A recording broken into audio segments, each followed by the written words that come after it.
अनाम हवेली का रहस्य। आज से तकरीबन 50 साल पहले की बात है। छोटे से पहाड़ी गांव शांतनगर के बाहर एक ऊंची पहाड़ी पर एक विशाल हवेली थी। लोग उसे अनाम हवेली कहते थे क्योंकि कोई नहीं जानता था कि उसे किसने बनवाया था और उसका असली मालिक कौन था। शाम ढलते ही हवेली के चारों ओर एक अजीब सा सन्नाटा छा जाता था और रात में कभी कभी उसके अंदर से दर्द भरी चीखें सुनाई देती थी। गांव वाले कहते थे कि हवेली में कोई बुरी आत्मा रहती है और इसीलिए कोई उसके पास जाने की हिम्मत नहीं करता था।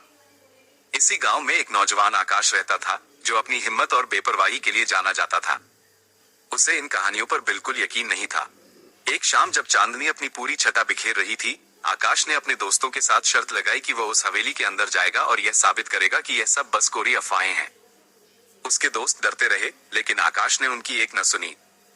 हवेली के पास पहुंचते ही आकाश को एक अजीब सी ठंडक महसूस हुई, जैसे कि हवा में कोई अनजानी शक्ति घुल गई हो।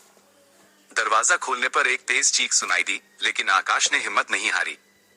अंदर एक पुराना धूल से भरा गलियारा था, जहां से होकर वह आगे बढ़ा। हर कोने में मकड़ी के जाले और टूटे हुए फर्नीचर पड़े थे, जो एक भूली हुई कहानी कह रहे थे। आकाश को लगा जैसे कोई उसे लगातार देख रहा है, एक असहज एहसास जो उसकी रीढ़ में सिहरन पैदा कर गया। चलते चलते वह एक बड़े से हॉल में पहुंचा, जहां एक पुरानी पियानो रखी थी। जैसे ही उसने पियानो को छुआ, अचानक वह अपने आप बजने लगी। धुन बहुत मीठी थी, लेकिन उसमें एक दर्द छिपा हुआ था। पियानो की धुन के साथ ही उसे एक धुंधली सी परछाई दिखाई दी। परछाई एक खूबसूरत लड़की की थी, जिसके बाल हवा में लहरा रहे थे और आंखों में आंसू थे।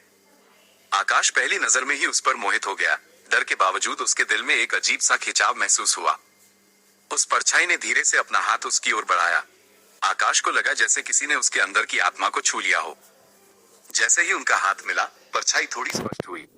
वो लड़की थी, रेवा, जिसने सालों पहले इसी हवेली में आत्महत्या कर ली थी। वो बहुत खूबसूरत थी, लेकिन उसकी आंखों में एक गहरी उदासी थी। रेवा ने बिना कुछ कहे आकाश को अपने पिछले जीवन की कहानी दिखाई। रेवा एक अमीर परिवार से थी और उसे एक गरीब लड़के, राहुल, से प्यार हो गया था। राहुल एक कलाकार था और रेवा भी उससे बेहद प्यार करती थी। उनके परिवार इस रिश्ते के खिलाफ थे। रेवा के पिता ने उसे राहुल से दूर करने के लिए उसे इस हवेली में कैद कर दिया था। राहुल ने उसे कई बार बचाने की कोशिश की, लेकिन सफल नहीं हो पाया।